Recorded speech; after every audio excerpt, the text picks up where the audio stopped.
This is the Hyundai Kona, a small SUV that looks futuristic and offers a vast model lineup covering petrol, hybrid and electric power. But does it stack up where it really counts? Or is it style over substance for this popular five-seater? The Kona is Hyundai's five-door contender in the hotly contested small SUV category. It's a popular choice and it's available as a regular petrol engine with a hybrid system or as a full EV. The Kona certainly stands out in the small SUV crowd, in part because of its futuristic styling. You've got these LED lights sprawled across the front and that modern aesthetic flows through to the rest of the car. Now that's important in this market segment where fashion is obviously almost as important as function.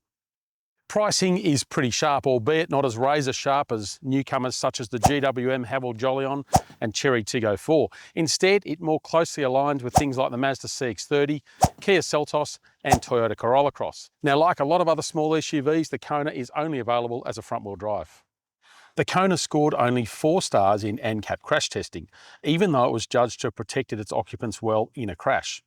Instead, it was marked down for its vulnerable road user protection, cyclists and pedestrians, as well as its safety assist systems that are designed to avoid a crash in the first place. That said, it has a long list of assistance systems, from blind spot monitoring and driver fatigue detection to auto braking. The Kona is covered by Hyundai's 5-year unlimited kilometre warranty. Now that can be extended to 7 years if you have the car serviced within the Hyundai dealer network for every service. Service intervals vary depending on the drivetrain. 2-litre and hybrid variants need to be checked every 12 months or 15,000 kilometres, while the EV version only needs to be serviced every 2 years or 30,000 kilometres. The Kona's entry-level engine is just that, a 2-litre that gets the job done but is nothing special. The hybrid system is much more convincing. It's got more grunt across the rev range and it also uses a lot less fuel. And if you want to use no fuel at all, then the EV version does that just nicely. And it also has a heap of pulling power or torque that makes it a really nice car to drive around the city. The cabin of the Kona follows the lead of the exterior with a fresh and modern look.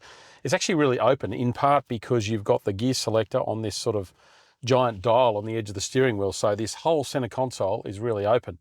You've got plenty of physical dials and controls, which is brilliant in terms of working your way around, but still no shortage of tech. Dual 12.3-inch screens, for example. And storage is actually pretty good throughout. And it feels like a bigger car, a bit more mature than most of those small SUVs. So finishes, materials, it all works really nicely. It is officially a small SUV, but it doesn't necessarily feel it back here. Now, sure, 3 across the back here, that will be pretty tight, but knee room, headroom, it's actually pretty good. And they haven't missed out the little things. So rear air vents, for example, some cars miss out. And you've also got USB-C ports to keep the gadgets topped up. You're hardly about to go packing the family aboard for the big adventure. But for a weekend away or the school run, the 407-litre boot space is fine. Let Motor Scout find the best deal on your new car. Select the car you're looking to purchase on our website. From there, Motor Scout will go to work for you, negotiating with all the dealerships in your area. And within hours, you'll receive the best prices and availability on your new car. Ready to get started? Simply visit motorscout.com.au or give us a call. This is where things start to get even more impressive in the Kona from behind the wheel. Often small SUVs can feel undernourished, can feel, I guess, they've had some cost cutting thrown into the equation once you start driving them. Not this one. This one is almost opposite. It feels like a bigger car in some ways to drive. It starts with nice fluid steering and I guess a relaxed sort of feel, but equally you can feel it's sort of a little bit athletic. It's a bit fun in terms of the way it darts into a corner. So it's got this sort of a live sensation to it, which is a rarity in this sort of class.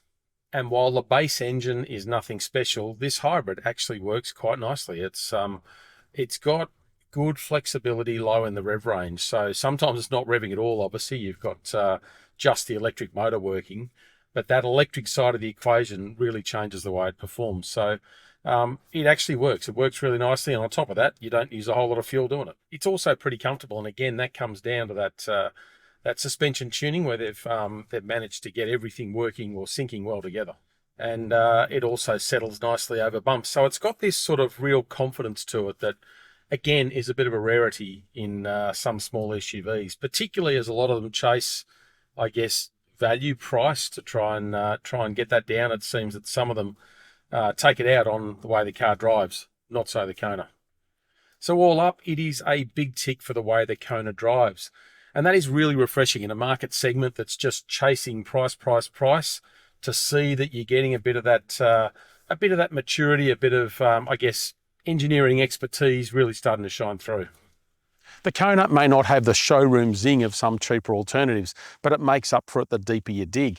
And it certainly looks the part, and for a lot of people that'll be absolutely plenty. But really, it's once you get it on the road, once you get behind the wheel, that it starts to make up points and you start to experience that driving maturity, that depth of the way it gets around.